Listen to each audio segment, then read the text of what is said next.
Welcome to the Amplifying Leadership Podcast and Tip Thursday with Tara, your weekly dose of practical leadership tips and strategies you can apply immediately with your team or your work. I am Tara Lehman, founder and CEO at Amplifying Leadership. Each week, I share insights and takeaways designed to help you build, enhance, or grow your leadership skills. It's actionable guidance you can use right away. Visit us anytime at amplifyingleadership.ca.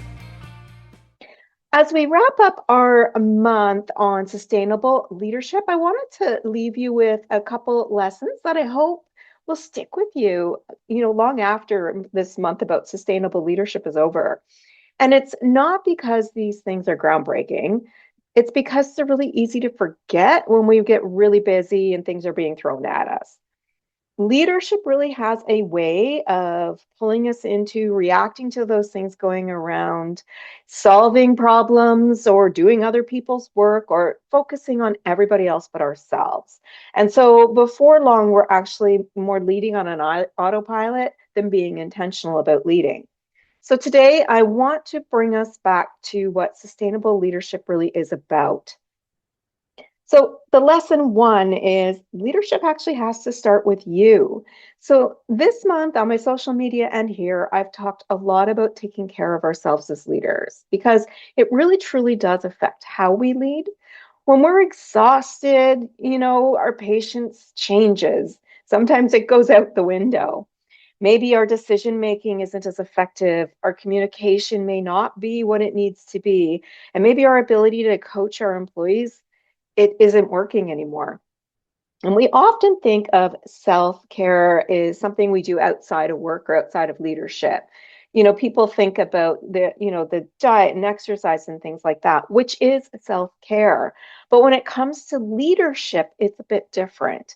It's the way we care for ourselves that influences the conversations we have, the decisions we make, the people we lead. And we don't have to be perfect. We just need to pay attention to when we start getting exhausted, to when we feel burnt out, to when we don't want to listen to that next conversation. Lesson two is that sustainable leadership is actually built through some habits. Very few of us are going to wake up one morning and go, oh my gosh, I'm burnt out. And it happened overnight. It doesn't usually happen that way. The good news is that when we have small positive habits, we can build our leadership and sustainable leadership over time. So today that could be, I'm going to take a break and I'm going to start that habit moving forward. Maybe I'm going to have time weekly to protect time in my calendar to actually do strategic thinking. A good habit to bring in is having difficult conversations right away instead of procrastinating or avoiding them altogether. Maybe too, it's that we delegate when it's appropriate rather than holding on to everything ourselves. And a big one is asking for support. These small habits become the culture around us and the culture we create for ourselves. And lesson number three, I'm going to finish with today is that leadership isn't something you do alone. And I want this to be the biggest takeaway from this tip.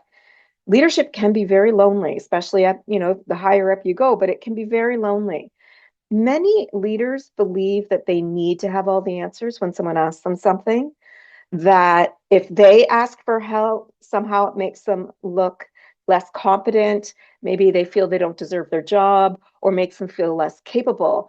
That's not the case. I don't believe that. There are people there to help us with the things we don't know, and we can continue to learn and grow all the time.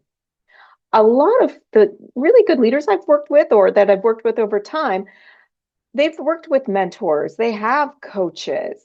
I myself do too. And there are people who, mentors and coaches challenge the thinking of others and offer different perspectives. I love my coaches and mentors. I think they're very important. I've had them for many years. We don't know everything. So, in order to keep growing and learning, you have to know when you lean on others, whether that's internal or external. And that's what helps leadership stay sustainable over the long term, because people can help you see what you are not able to.